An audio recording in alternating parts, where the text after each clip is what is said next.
Hey there, V8 radio listeners. Mike Cueball Clarke here. Before we begin the show, I wanted to let you know that we had some technical challenges and had to record this episode in 2 separate sessions. You may experience a distinct difference in the audio partway into the show. We apologize for this and have taken steps to prevent this from occurring in the future. That said, on with the show.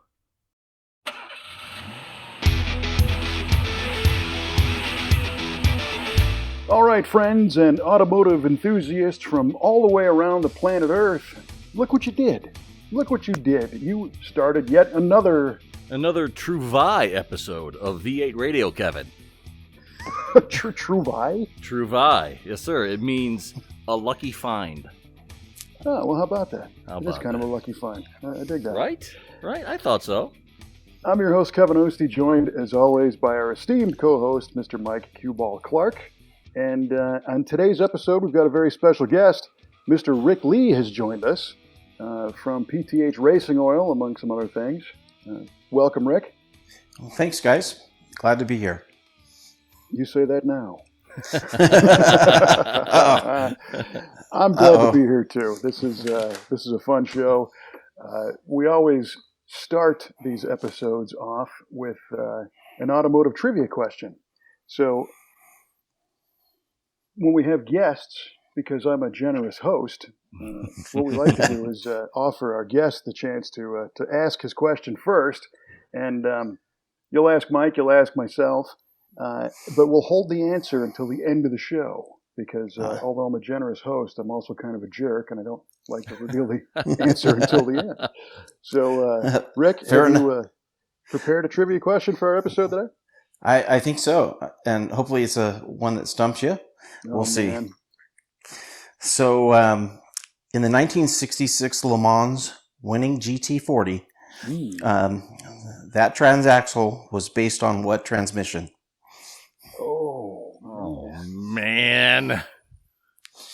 Because I am generous, I'm going to allow Mr. Mike Cueball Clarke to answer first. I get the crash and burn first on this one. That's great. That's a great question. That is a phenomenal question. Probably my favorite, most significant vehicle of all time. I would agree with that. Pretty cool stuff. All right, since I absolutely do not know this answer to this question, I am just going to come and say what comes to mind, and that's going to be this is going to be better than the dashboard question. All right, it's going to be the Ford Cruise-O-Matic transmission. Wow. Is what it's based on. Which was a real transmission. It was a real transmission. That part's correct. And it's of the right era. Yeah. For sure. You might be onto something there. Yeah. Is that your final answer? That, sir, is my final answer. I think that's also known as the blue dot or the green dot drive transmission. Is it? Because when you had a column shift version and you pull the select lever down to D, there was a green dot on the indicator. Oh, interesting. And they call that in the manual. It says put it in the green dot drive. Well, Kevin, there was a good question blown. Get another. All right. Well, I'm going to say I'm not 100% certain either by any stretch. It's a transaxle, right? So that means it came out of a vehicle that also had a rear engine design. And that car made a ton of power. The most common transaxles of the time that you could just readily purchase, I believe, were Porsche. But I don't think a Porsche transaxle could stand up to that kind of power for that long. So I'm going to say it came from another race car. And my guess, because there was some British lineage with the Ford GTs, although not that one, but the earlier ones, maybe it was McLaren based. So that's my guess, is that it was from a McLaren race car of some sort, which isn't that great of an answer, I know, but. Well, are you guys looking for the answer now or later? Nope, we're going to hold that. So, okay. Hold on to that. That was a great question. Yeah. I have visions of that car in my head now. Yeah, that's good stuff. All right, Mr. Cueball, have you prepared a question for Rick and myself? Indeed, I have. All right, fellas. In NASCAR, from, I believe, 71 through 93, the race series was the Winston Cup Series. What was that series called before it was called the Winston Cup Series? Oh, man. Well, Rick, please. Rick, because we're generous, we're going to because give you're you the generous. first shot at that. Wow. Well, I think my only guess would probably be a cigarette company, just because of that era with cigarette companies and racing, or it could have been something maybe, I'm going to say, how about Bush series? No? Maybe that was afterwards. I think final answer, I'm going to go with Camel cigarettes. Camel series. Camel cigarettes. All right. Duly noted, sir. Kevin, we're on to you. Yeah, you're on to me, all right. Rick halfway took my guess. I'm thinking it might have been a tobacco company also, but then I'm thinking it's not. So, see, I'm gonna tell you what, Rick. This is what Kevin does. I ask a question, and he plays possum like he has no idea what it is. He hems and haws a little bit, and then he goes straight for the jugular with the correct answer. Got it. And no, it's just called getting lucky every once in a while. Yeah, right. That's really what it is. And by hemming and hawing, I can kind of try to get the sticky gears turning a little bit, and maybe something connects. What years did you say? 71 through 80? Yeah, 90. It's like so before 1971. Before 71. Yeah. Man, I'm not a huge NASCAR fan, so I yep. And I use that to my advantage. I don't know.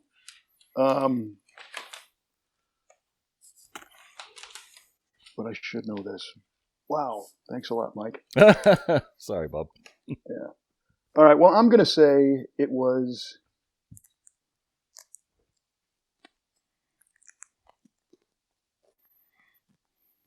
Oh, man, the Camel cigarettes thing. I'm trying to think of a cigarette brand from that era that was, big enough to be able to afford whatever the France family charged for title sponsorship at that point. And it's in the South, and, that's where the tobacco farms are, and it all just makes perfect sense. Mm-hmm. But I don't remember, so I got to make something up. So I'm going to say it was Lucky Strike. Lucky Strike. Because today I'm not lucky. Nice. All right, final answer, sir? That is my final answer. Yes. All right, duly noted. All right. Kevin. Yes. All right. I grabbed a little one, and sometimes what we like to do is come up with a question that's contextual to our guest.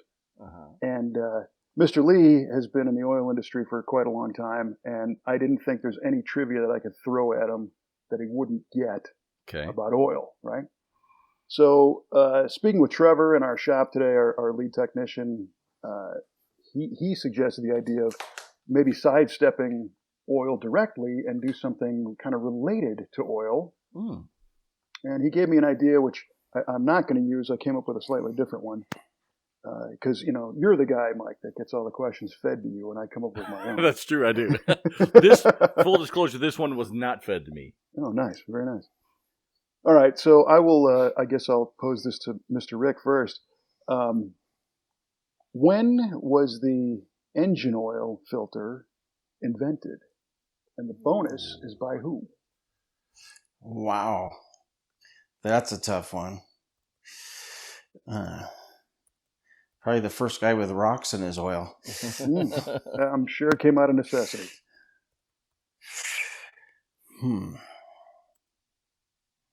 That's a great question.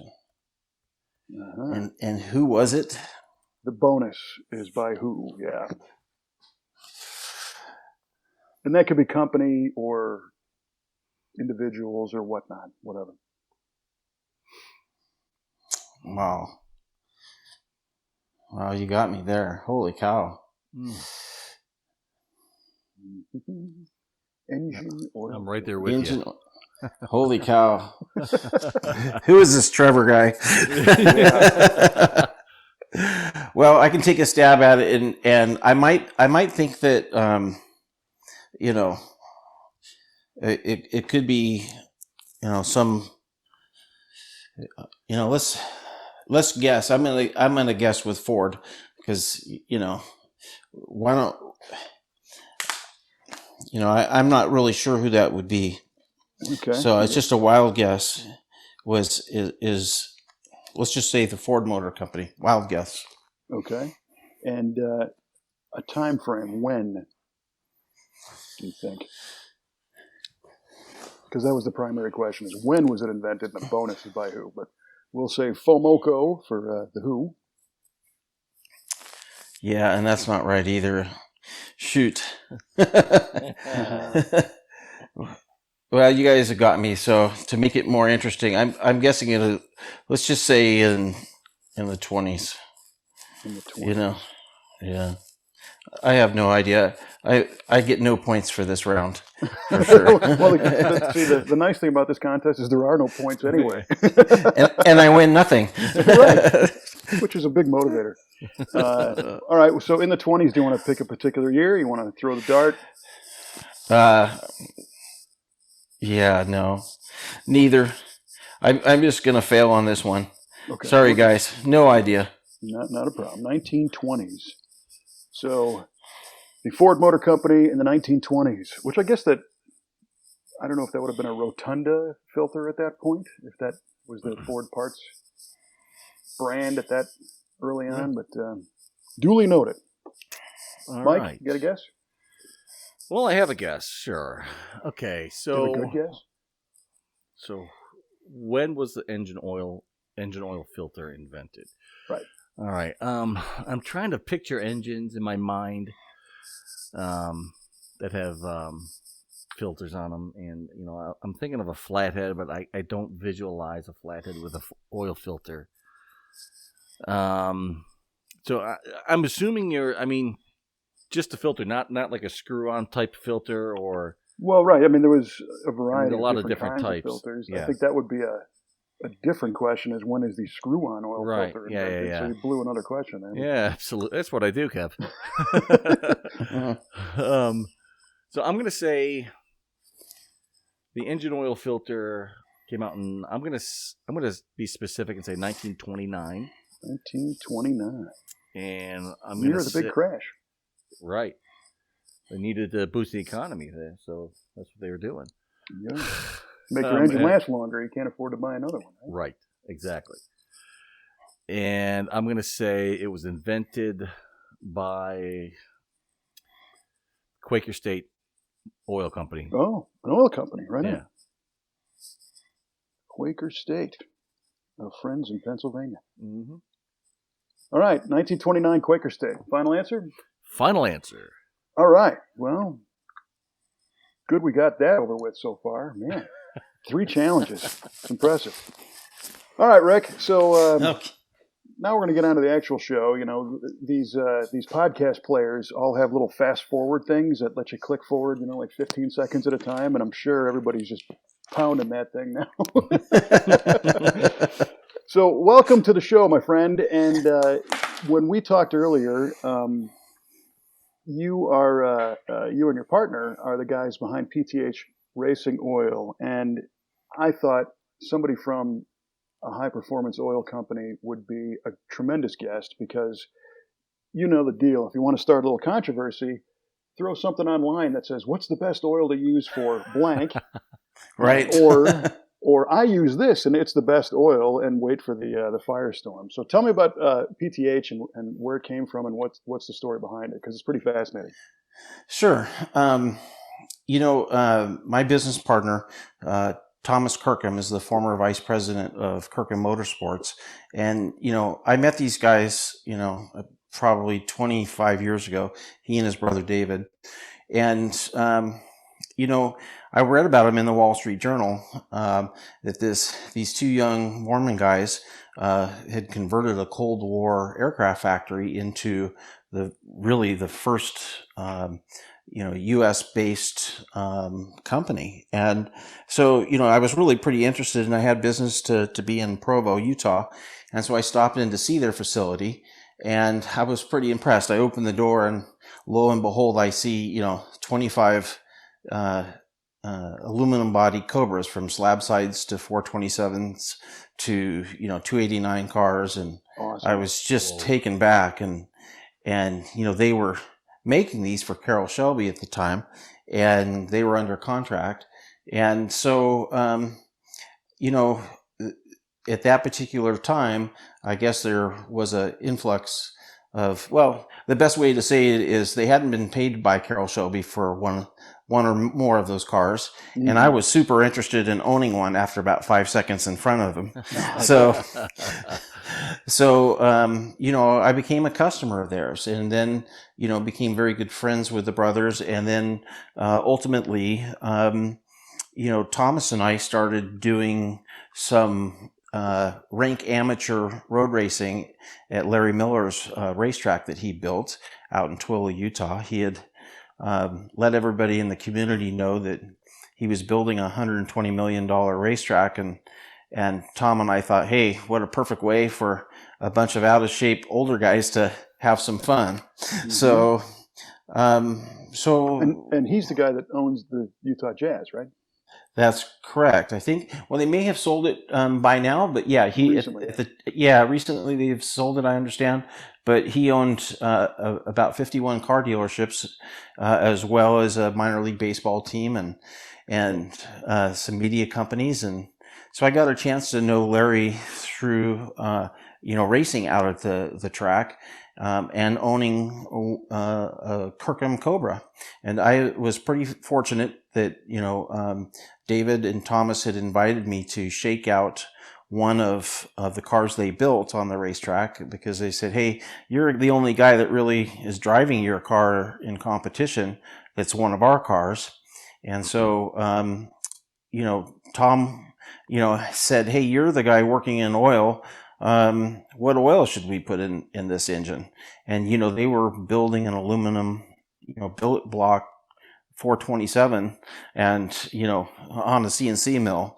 And, so just an impressive, feat that they were doing. And so I think that's where the conversation started is like, hey, what oil do we put in this really priceless, work of art that they've built? And sure. So it wasn't just. I'm going to pause you for a second, because I have a couple of questions already. So what version of the Kirkham Cobra did you have? What was it powered by? So I had a 427 side oiler in an SC car, and that particular block was a service block that I bought from Rich Mason out of Carson City, and that particular motor came out of the flip-top Cobra, the very famous flip-top Cobra. Really? When Rich bought it, he actually put a Shelby block in it and put it off to the side. And I'm wandering around, the Monterey Historics, and I meet Rich Mason and say, hey, you don't have an extra side oiler, do you? And he laughed, and he says, nobody's ever asked me that before. And I said, well, do you? And he says, actually, I do. Nice. and so that's how that friendship came about. And he had the Duntov SR2 Corvette. He had some really cool cars up in Carson City. And so my engine, just to answer that, came, from that particular car, which was raced in the Nassaus. It had the Bahamas, and the 390 that was originally in that motor blew up. And so they had put a 427 in it. And so the story is that this is where the motor that I put in my car that came is super from. Cool. That is because very cool. It's kind of period correct for the car and the whole deal. Even though it was a Kirkham chassis, it seems pretty authentic. The way it was pieced together from using that block, and I know the level of accuracy that those guys did. Yeah, and I think part of the discussion was I promptly put it out on the track without a dry sump and threw a rod through the side of the block. Yeah, and so we brought it in, and of course there's oil everywhere. And David Kirkham says, "Well, we've just nicknamed your car the Valdez," and so I was like, "Oh man, puddles of oil everywhere," and so. I was pretty heartbroken just because of the heritage of that motor, and I wasn't sure what happened, and so long and short, we did find out it was a non-oiling issue, but I had the opportunity to talk to folks that were back in the day, and they said, "Oh yeah, we blew those up all the time. We had lots of them," So it was very authentic then. Very authentic, yes. So, how did that turn into the business relationship of saying, "Hey, you know what? We should make some oil"? Tom was a mechanical engineer, and we just were having discussions. And he says, "Hey, you're in the oil industry, and who makes the best racing oil?" And I said, "Well, look, here's what I understand about the industry, and a lot of decisions on quality are truly economic decisions. That the quality of the base oils that were put in products were strictly what I would call junior varsity work, and essentially those decisions were economic decisions about where we could save money, and the decision for the quality of the products weren't based on trying to build the very best oil that money could buy. It was how much money could we make if we substitute this for this." And so I told Tom at the time, it's like, I really don't know, but I have a way of kind of finding out. I have access to a ICP mass spec, and I can do a little bit of digging, and with a little bit of digging on what was called MSDS sheets then, the certificate of origin numbers of base oils were listed, and then you could cross-reference those and find them, and find out, which manufacturers were using, which base oils. And a little detective work there. And then you could find out, from there, the price points of those products. So inherently, the products that were really designed to go into the aerospace world, or the products that had higher performance points with, say, things with less sulfur in them, were priced higher, and so, ultimately, if you know things about an engine, one of the things that's not good is sulfuric acid. And if oil has a lot of sulfur in it, you could be making a lot of sulfuric acid. Mm-hmm. So a lot of additives are there to fight those acids. So I just came back to Thomas and I said, "Hey, look, I've looked at the top 5 that you were looking at, and I think I could probably make something better." And that's really how it all started. So what, at that point, before you started this venture, your background was what that gave you these qualifications to be an oil guy? What were you doing? So I had progressively worked up in the Chevron distribution side of the business. The oil industry is really kind of segmented from upstream and downstream, and so I was working in the downstream distribution side of Chevron's channels with distributors, and I'd worked my way up from distributors that were handling product to those that were blending product, and doing other kinds of things, either for private label or other brands or labels. And so, I had worked myself into a position as a vice president with SE Fuels in Orange County. And so I had, a fair background in study, just self-taught really, through my occupation, and, Chevron classes and things like that. So Chevron had, a number of very good classes and things that I attended over, a decade.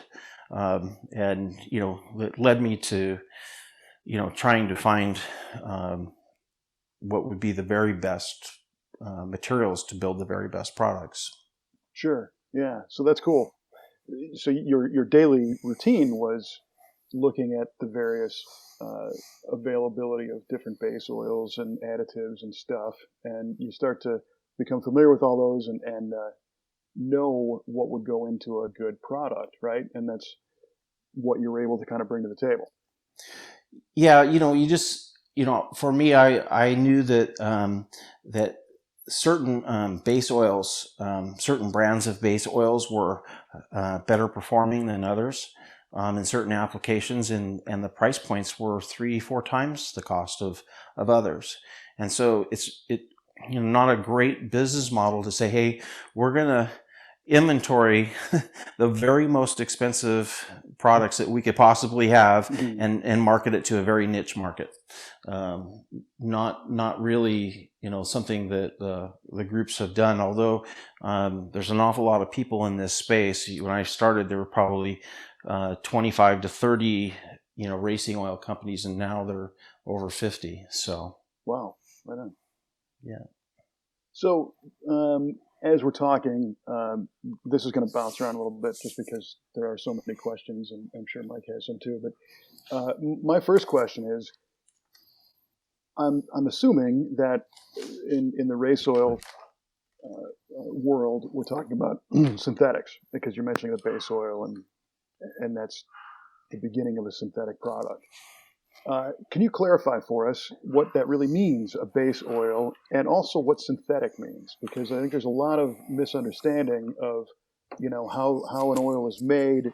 Some people think something that's synthetic, never came out of the ground, or it was made purely in a lab, or it is something out of the ground that's been modified. So maybe you can shed a little light on that. Okay. Well, not sure where to start with that. I guess probably the best thing is to talk about, base oils in the sense that, there's different tiers of base oils, and typically, the products that are in racing, or the very highest in racing oils, are typically group 4 products or group 5, which are esters. So, traditional mineral oil and other oils have been around for a long time, but the manufacturing process to make a synthetic oil basically it's a manufacturing process that basically you have alpha olefins plus a catalyst, and you're basically going through an oligomerization or a distillation process, and you're doing a hydrogen plus a catalyst to actually make what would be a hydrogenated or a polyalpha olefin. And I guess that's the simplest way you can kind of describe it, but I know it might be over a lot of people's head, in that process if you don't know all that, but you kind of look at, the fact that it is a synthetic manufacturing process for making synthetics, and then usually those synthetic high performance base stocks are categorized by price point, typically, and they have a lot of key performance things going on for them. So they're manufactured by this catalytic oligomerization of linear alpha olefins. So right, it's simple. Yeah, sorry guys, but I was going to go do that in the garage later on, but But it's basic, right? But it's basically a wax-free combination of molecules, basically, that are of a predetermined chain length. I mean, that's the easiest way to simple. Sorry, so I've satisfied something for the nerds, hopefully, and others. So fantastic. So that's a key element there, that it's a wax-free, right? So we're not. There's no paraffin in there. And yeah, I mean, there are processes in which wax is a very something you look for. Like if you look at yellow wax crude coming from the Utah region, a lot of that wax is used in the dental industry, and so there are uses for it, and Texas crude is different from that oil. So what we like about synthetic oils is is we can get rid of some of those waxes and those things. And really what we don't want is some sort of oil galley plugged with something, right? So the idea is that we can get rid of that wax in the combination of what we're doing. Is it the wax in the oil that contributes to a lot of sludge buildup, and is that one of the advantages synthetic has over conventional oil? Well, it's really a combination of a lot of different things. So, if a molecule is shearing and, if that molecule is shearing and the additives are coming out of suspension, you almost have a self-contaminating effect of the shearing process that's happening as those additives drop out of suspension and the oil starts to thicken up. So the shearing, that just kind of, is it like ripping the molecule apart, and that's what allows the additives to kind of go into suspension? Yeah, that's right. So you'll see some of the molecules do fall out of suspension, and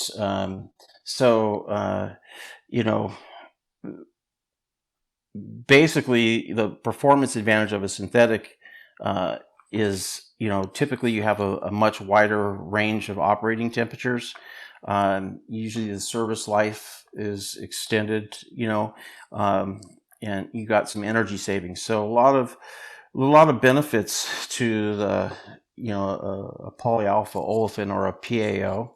So on synthetics, there's all kinds of products that are mineral based blends that could be and there are these lower cost, entries into the market space that have been around forever. They typically don't have as good thermal stability. They don't have as good of oxidative stability. So what we're looking for is, an oil like with a synthetic that has low temperature fluidity. It's quick on startup to get to a bearing, and then it has very good characteristics under high heat situations at 100 C, or when that motor is really going, what's happening to that oil? Is it degrading or breaking down as temperatures increase? And so the synthetic polyalpha olefins typically outperform in a big way mineral oils. Cool. I think there's Sorry. No, it's all good. I always have to apologize. No, don't apologize on our count. We got it just leads to more questions.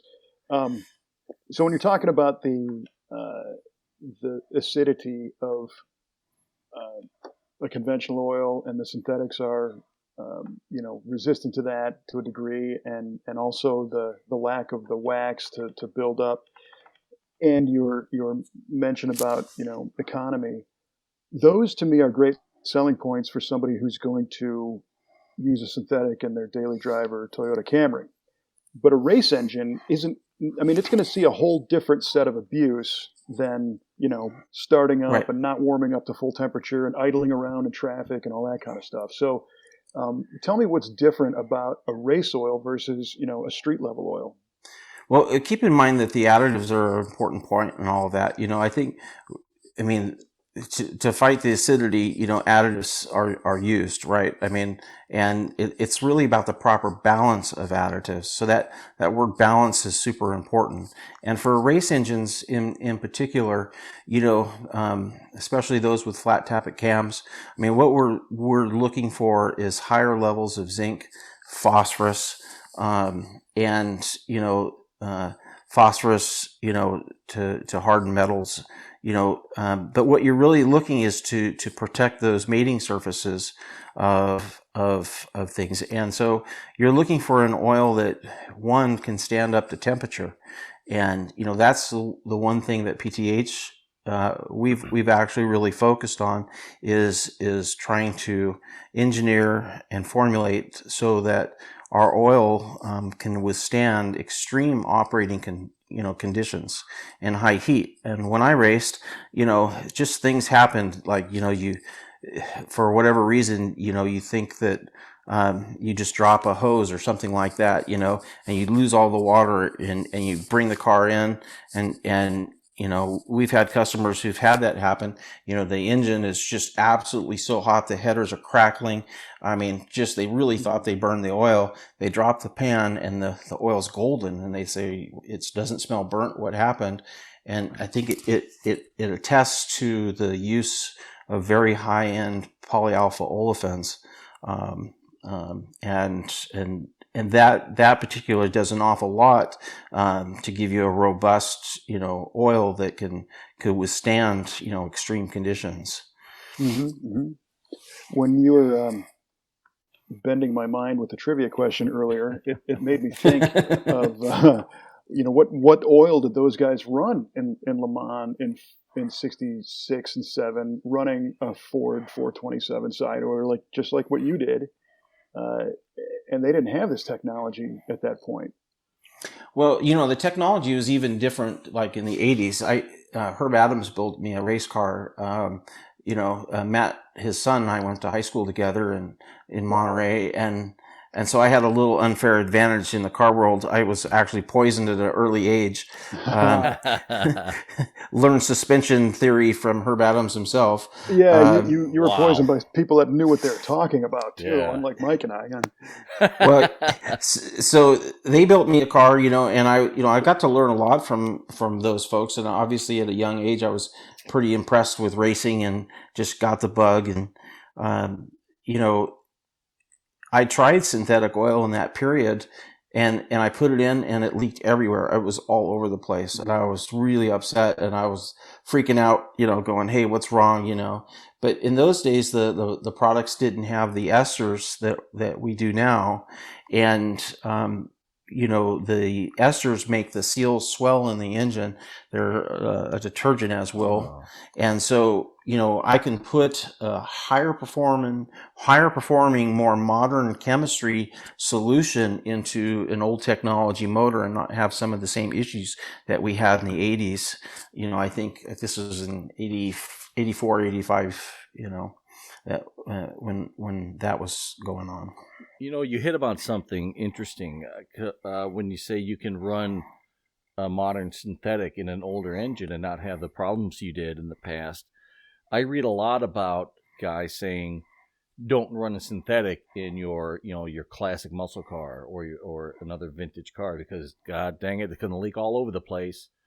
And I like hearing your explanation as to why it won't now, because of those esters and how it affects those seals and causes that swelling to help seal the engine up. I think that's fantastic. Yeah, and I think, you know, it's also about bearing clearance. You know, you're looking at, I mean, a function of viscosity and you know, and I think a lot of people, you know, perceive, well, hey, this stuff looks a lot thicker when I pour it in. When it's cold, it's got to be better for this thing. And ultimately,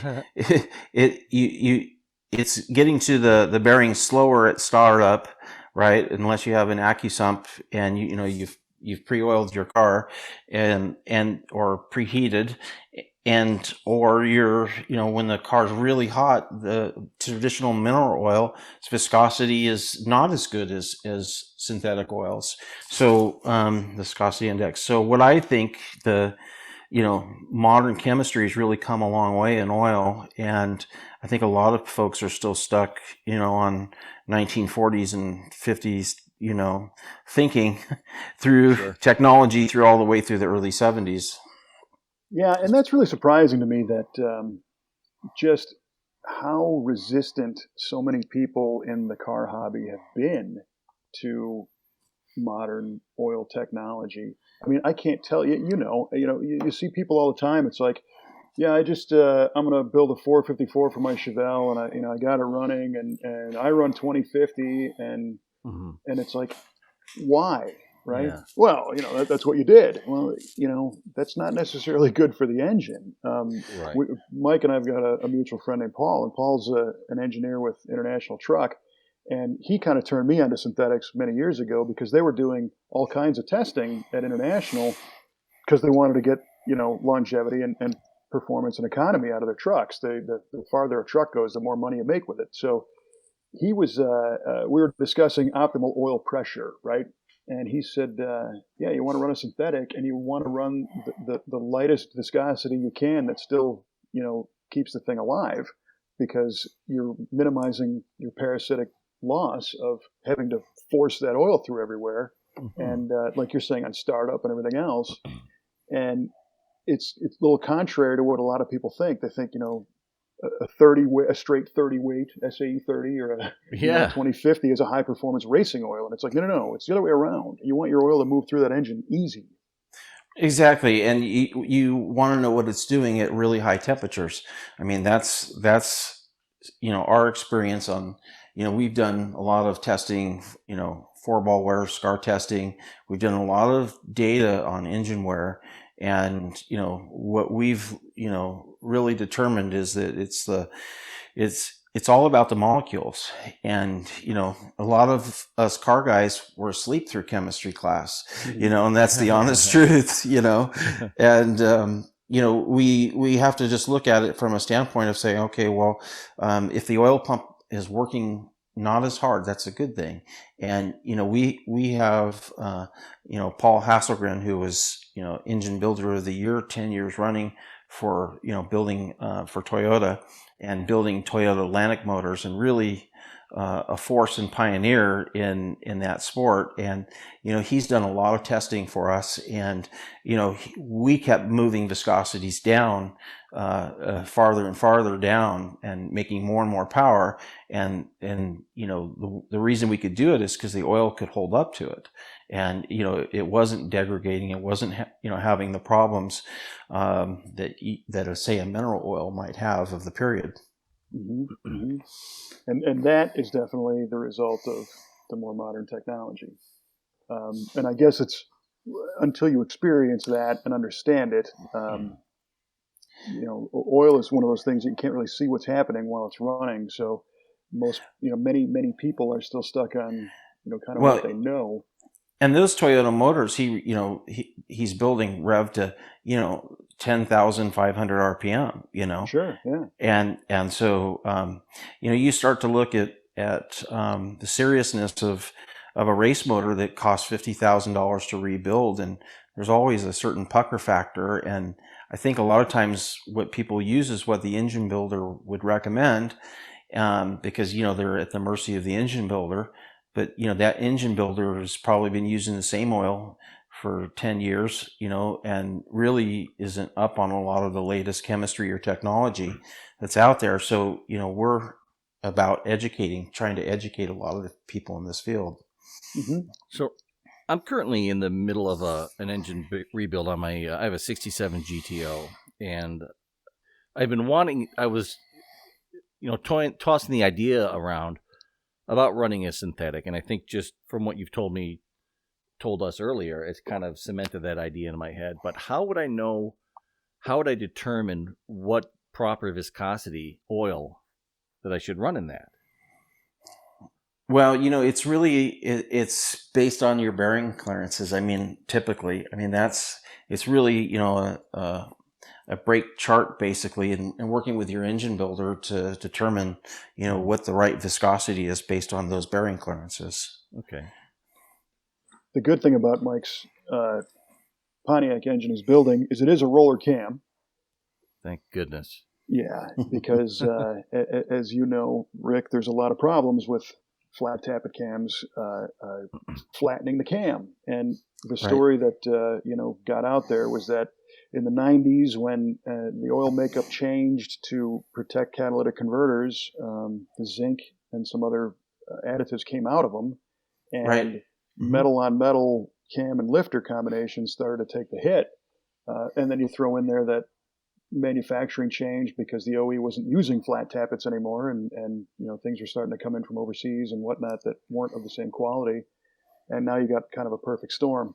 So in our shop, when we start a new engine, we've got a very rigid process we go through. If it's a flat tappet, first we do everything we possibly can to educate the customer and say, no, you need a roller. But if it ends up being a flat tappet, or we bring an engine in that's already been built and we're ready to launch this thing, the first thing we do is talk to the engine builder and find out what he recommends, because that's going to be the point of warranty. You know, you don't want to violate that. Right. But after that, it really becomes the break-in is critical, and we do a bunch of things to help ensure that they get a proper break-in, make sure the push rods are spinning and all the rest, those lifters are moving. And then you switch the oil out to, you know, the oil you're going to run. So tell me about, you know, a break-in oil versus a regular driving oil, and how that affects a race engine, because a lot of race engines, you know, they don't really technically get a break-in. Right. So, well, to one point on you know, the main difference, I mean, the reason you really would like to use a conventional break-in oil is because you're looking for those rings to seat, right? And so, you know, synthetic oil can be too slick, you know, oftentimes for the rings to seat properly.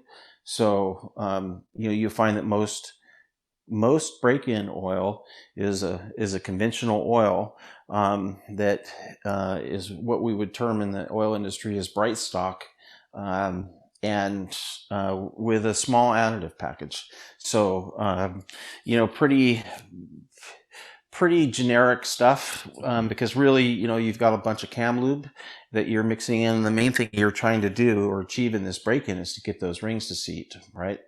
So completely different than, say, a full synthetic racing oil meant for, you know, going down the track. So once the break-in kind of occurs and your rings are seated and you're happy that the cam is doing what it's supposed to, and are we talking a couple 100 miles? Are we talking 1,000 miles? Are we talking, you know, a few hours of operation before you can switch to a synthetic and start taking advantage of that? So I'm in the oil business, right? You're supposed to switch that the minute that you're done.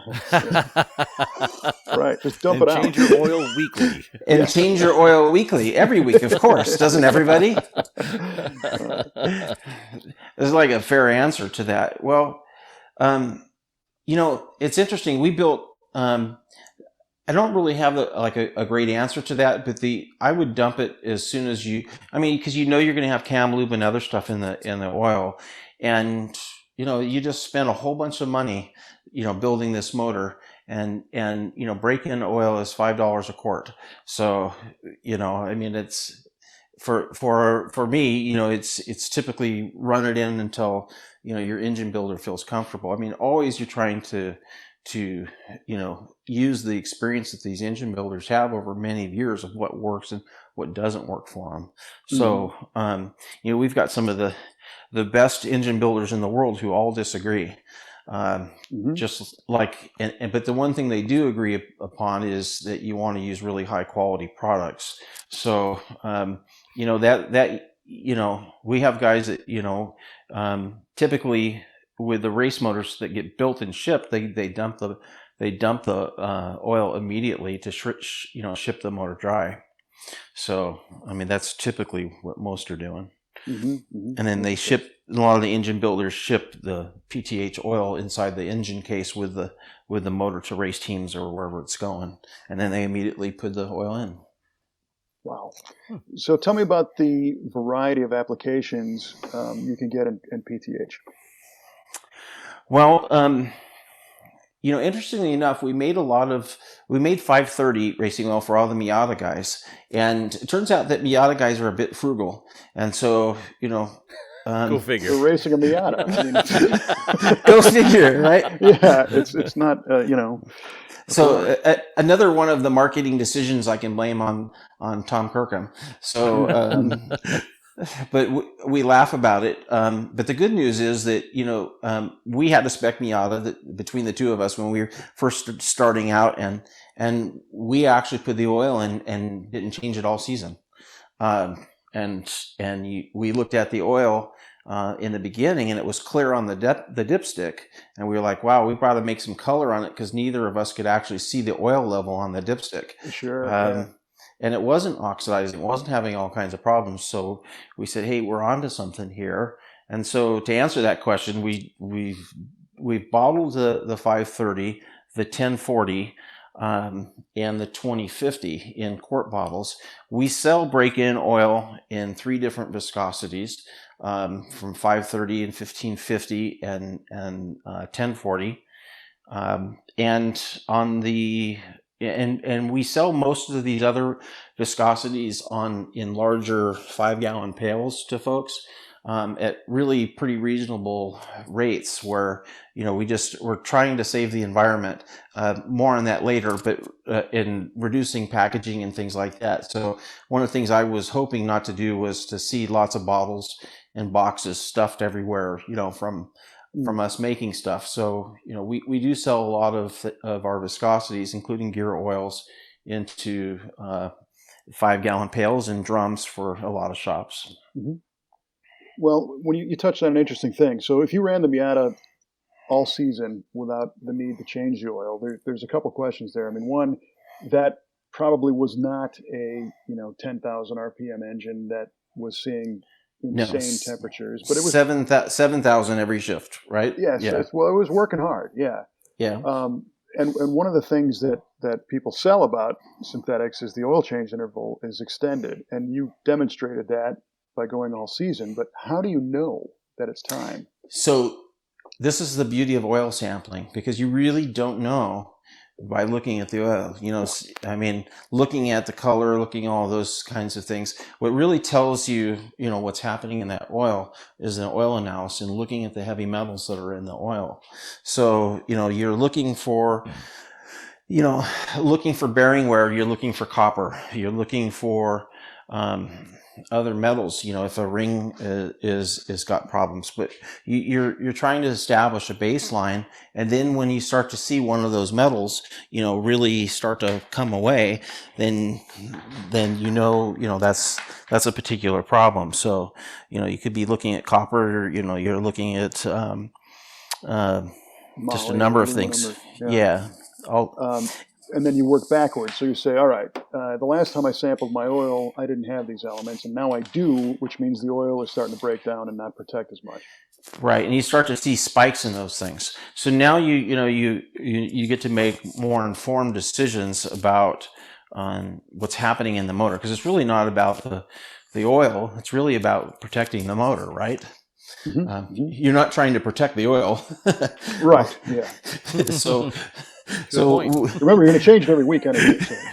You're going to change it every week anyway. Yeah. And so, you want to be able to go into a motor before something cuts loose, and obviously the fix is a lot easier if you do that. So they're indicative high and level thresholds basically for each of those heavy metals, and that's how you know. Yeah, very cool. Well, so earlier you kind of referenced some stuff that's pretty intriguing, things that you guys are working on, some pretty non-traditional base lubricants. Tell me about what's coming down the pike. Well, there's a real push in the world for sustainable products, and that includes lubricants. And, there's traditionally been fluids that have been made from esters that are very low performing products.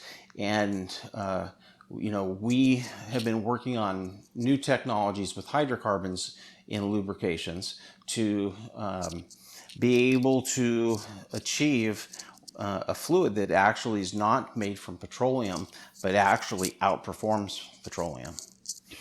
All right. A non-petroleum, engine oil, race oil? Engine oil.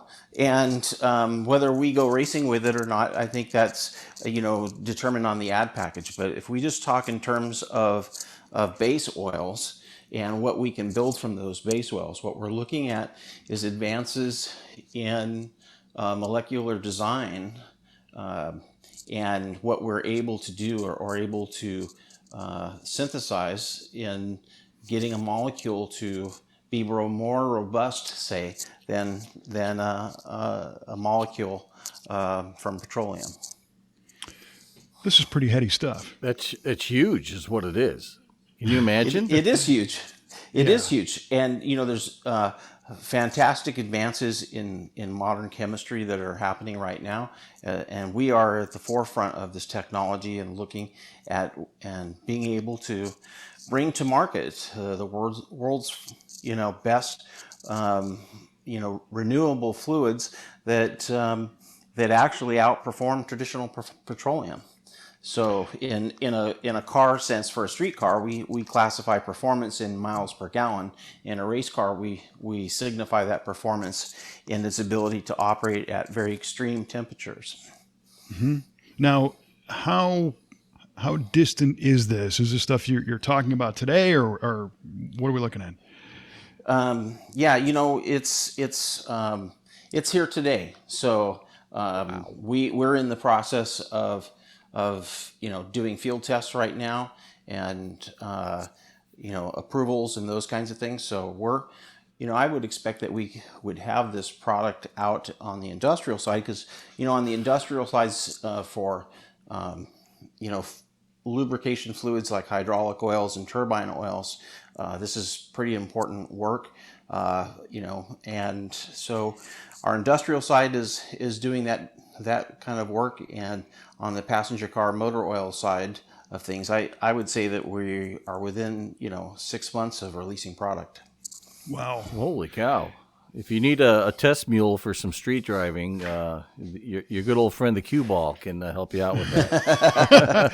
Well, so that's an interesting question. Are you? I've learned a long time ago, you never want to be first on the testing side. First to market's one thing. Right. But, is this something that you can kind of talk about what's in it? Because, the concept of a non-petroleum oil, obviously the question is, well, then what is it? And you keep talking about something that is a synthesized molecule. Is there regular guy English that we might be able to understand where this stuff's coming from? Or? Sure. So let's just take the feedstock, basically. So the conversation is about what feedstock can we use. So it really depends on which country, the manufacturing plant is in. So in the United States, we can use soy, and we use soy as a feedstock. In Europe, we can use rapeseed, and in Asia, we can use coconut or palm oils. So any kind of plant oils, basically. And the technology is to move that feedstock to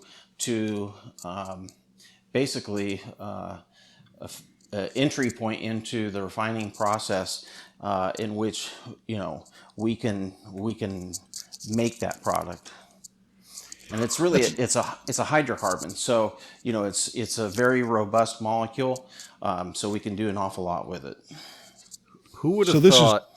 Sorry, who would have thought that engine oil would be made from a renewable resource? Yeah, well, well, it's it's pretty amazing where when there's a need and a demand. I mean, there's innovation coming from small companies like ours to, bring about change to the world, and we have the technology to do this, and we're looking at trying to expand to the next generation of lubricants. And the best part is they outperform, petroleum, and we've spent our entire lifetime making lubricants that outperform everybody else's lubricants, just because we've been putting them in the most expensive race cars on the planet. And so this has really been our passion, is to really focus on the technology that's bringing us better performance. And there is a byproduct. The byproduct is, we get to be sustainable and renewable, and it has a certified LCA or life cycle assessment, or cradle to gate, process. So these are important terms in the world of renewability. But what we offer, or can offer, fleets of companies, trucks, things like that, which is a renewable, motor oil for their fleets, so that they can get off of petroleum. And this is a nice bridge into electric vehicles and other things like that. But pretty exciting stuff. Well, and that was going to be my next question. So where does the EV world fit into all this? Well, the EV world typically is looking at either a single fluid or two fluids, one for the transmission and one for the engine and transmission. So the EV world is looking at lighter and lighter viscosities, basically, and they're looking at, fluid for a lifetime fill. So we have to actually make a fluid that's performing in a way that can last a lifetime in that particular vehicle. And so we are working on these fluids, and they have really interesting properties. And there's, with this great revolution change, there's still problems that exist. I can just name one is, what do you do for a battery that's cooling, and you don't want to put a hydrocarbon cooling batteries that might catch fire, right? So a lot of limitations to the applications, but specifically we've been able to work on EV fluids, and Evolve Performance is really at the forefront of this. I think a lot of people overlook the fact that EVs today are still using a petroleum lubricant. The conception, the perception is that they are just totally renewable, green, clean and dry. Yeah, but they're made from a lot of plastic, and they're like you're saying, that the transmission or transfer case or whatever it's going to be needs some lube. So this is a perfect natural step. Yeah, and imagine if when you're building very, very thin, lubricants, some of the challenges is getting rid of noises, obviously, but getting the fluid to do the things that you want it to do chemically over, the lifetime of the vehicle. I mean, imagine that's the challenge is having a fluid that you'll never change. So the advances in what we're working on and doing are to those ends. Well, although you want them to change it. Yeah. Well, I don't think Jiffy Lube's going to be too happy to hear that. Yeah. Well, going to have to evolve. Yeah. Sure. Yeah. Well, here's the thing. It's about necessity, right? So I think it's a great time to be in this space, technology-wise, and Evolve Performance is, we've had the challenges in trying to figure out what's the best racing oil to put in your race car or street hot rod or whatever, and we knew there were bigger challenges to go out there, and all of us wanted to make a difference, in the world, and we figured, hey, if we keep pushing in these directions, looking at performance, we could actually start replacing petroleum, and eventually, if it catches on and we can grow, I'd like to see a lot more cars not running on petroleum. Yeah, and I think, isn't it Porsche that's working on a non-petroleum based fuel for internal combustion engines? That's true. They've actually made a certain acquisition, I think, that was made public a week or so ago, that was in the news. So yeah, they're at the very forefront of technology, and great cars, great company. But I think the demand is there, and there's just an awful lot of new technology that's developing in this area. Yeah, well, we'll definitely keep our eye out for the new products. Have you guys named them yet? Are you that close to market, or? Yeah, we're pretty close. So Evolve Performance Products is the name of the company. You can find us at evolvelube.com, so singular. Mm-hmm. And you can read all about what we're doing, and the products will carry the Evolve brand, and so we're pretty excited about bringing both the industrial fluids, the hydraulic oils, and the turbine oils to market, and as well as passenger car motor oils. And then if you're more concerned with buying the race oil today, that's the PTH brand. Yeah, that's the PTH brand. And, we'll probably be making some conversions over on the branding as we look at our branding strategies going forward. But the racing oil is kind of a unique thing. It's pretty hands-on. We like talking to the racers. We like being at the racetrack every weekend. We do a lot of testing on very, very high stress motors with new product all the time, just constantly trying to improve upon the performance of other folks' engine builds, that kind of thing. And we're always striving to go faster or help the person go faster down the track or around the track. Are you still racing? I don't do a whole lot. I think I was talking to my son, I found in the garage peeling my first name off of the car. And and he's 21 years old, has an SCCA license, and he's just a little quicker than I am around the track. And we got on the track together, and he was in a Honda R, and he passed me like I was standing still in my Porsche. So I thought, wow. I'm probably not the best brand ambassador for Porsche on the racetrack. I'm probably a little better in the lab or other places. So, but I have fun with it. And we like to get out on the track, doing a lot of open track days and things like that, and do SCCA club racing. That's cool. So is he going to evolve out of the Honda R and move into the Porsche? Or? Well, like any aspiring race car driver, he'll take any seat that he can get his hands on. With Patrick Otis Ferrari in Berkeley, California, Tazio Otis has an R model Honda that he put him in, and he'll be racing the Porsche here in the Northern California region, and obviously the goal is to get to the runoffs in T2 if that's what he aspires to. But he's building Formula Atlantic race engines with Paul Hasselgen for his day job. So That's incredible. I think at 21 it's a great opportunity, right? I mean, totally. I wish I was doing something like that at 21. That would have been fun. Yeah, absolutely. Well, that's really cool. What do you see from his age group? We see, do his friends like to race? Are they into the stuff too, or is he kind of a lone wolf? It's really pretty interesting. He grew up in the karting world, and everybody at that age group was really progressing into, different, elevations of racing. And his mom bought him a KTM motorcycle, and he went out and won I guess it was the Idaho 150 race that was up there, and the clutch lever broke.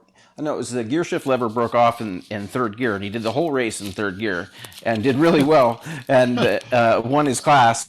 And so, he and his friends all love it. They're into it, whether they're doing the video stuff, with COVID. He trained a lot on the simulated stuff and did that. And now that the tracks are starting to open back up, he's getting pretty antsy. So, but we're always, at PTH Racing, we've probably sponsoring 30 folks out there. So if you have an interest in racing, you ought to visit the PTH Oil website and look at, for our sponsorship page and apply for sponsorship. We're sponsoring a lot of riders, both in motorcycle and cars. We're dedicated to motorsport, and we want to develop young people and get them, at the racetrack and hopefully, try to help vintage racing as well, bringing younger people into the sport. Yeah, well, this sounds like a great opportunity for Mr. Mike Q-Ball Clarke to, jump on racingjunk.com and pick up a cast-off club racer, get some sponsorship, and goes tear up the vintage tracks, man. I'm all about it. Well, you can actually find us on racingjunk.com, so we are working with those guys, getting the messages out for PTH Racing Oil, and you can find more info about us there too. Yeah, they do a great job of partnering with tracks and racing events and everything. It's a good place to stop in and get more info and all that stuff. Yeah, and for me, I'm visiting the same ad 5,000 times, so the guy is thinking that he's got all these people looking at it, but it's me trying to, it's actually me over and over trying to figure out if I really should buy that race car, Yeah. So. Well, there's that, you gotta click and drool, before you pull the trigger. And speaking of drooling, I think our listening audience is getting kind of anxious to hear the answers to our trivia questions. So this has all been fascinating stuff, but I think our time is finally starting to run out. So, thinking back to the beginning of the show, Rick, you had your question, and let's see if Mike and I were even close. So go ahead and give us the question again.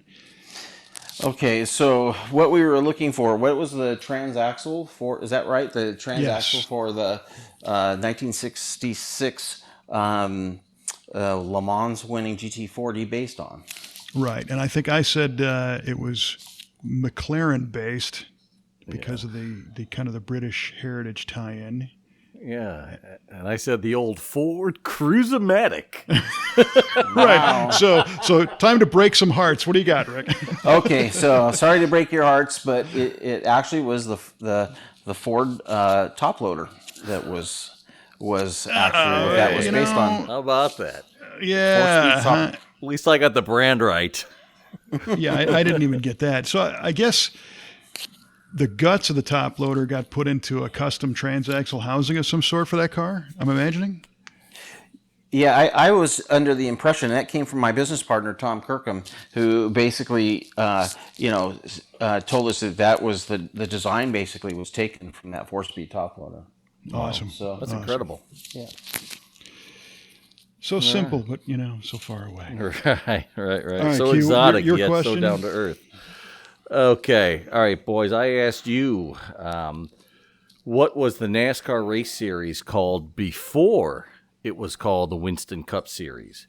Right. And Rick, you said it was the Camel Series. And Kevin said it was the Lucky Strike Lucky Series. Strike, yes, which is a strike against me because I'm pretty damn sure that's Kevin, wrong. You strike out. Of course. The correct answer is the Grand National Series. Oh, man. Yeah. There was even a car named after it and everything. Wow. Even a Buick. I know. A Buick. Well, it serves me right for not being the world's biggest NASCAR fan, but I'll go back to the film, if you will, and brush up on that. And that was before, what did you say, 81? It was like, I think it became the Winston Cup Series in 1971. 71, all right. Yeah. All right, I got some explaining Tobacco to do. reigned supreme. There you go. All right, well, my question to you two gentlemen was, when was the engine oil filter invented? And the bonus was by who? And Mike, you guessed 1929 by Quaker State. Mm-hmm. And Rick guessed the Ford Motor Company sometime in the 20s. And I guess Rick is a little bit more right than Mike, because the correct answer was 1923 by Purolator. Purolator. Wow. Right. Okay.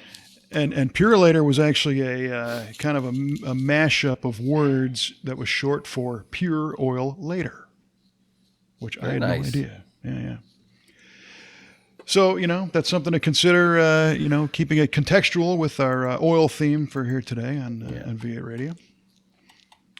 So nobody won anything, right? We just won a lot of really cool oil information. That's right. Everybody's a winner. Everyone's a winner. Yeah. Pass those trophies out. That's it. All right. Well, listen, this is very enlightening. Rick, I really appreciate the time and sharing some insights on not only what this stuff means today, but what's coming. That's really cool stuff. Yeah. Thanks for the opportunity and love chatting with you guys. A lot of fun. Yeah. Thank you. You also. And with that, we'll wrap it up. I'm Kevin Oeste for Mr. Mike Q-Ball Clarke and our special guest, Mr. Rick Lee. If you like this show, feel free to subscribe wherever you're hearing it. You have that option. Jump on our Facebook page because there's always commentary and more information there at the V8 Radio Podcast. And I guess that's all we got for now. And we're going to invite you to to keep that oil changed, keep the slippery stuff slipping, and we'll see you next time on V8 Radio.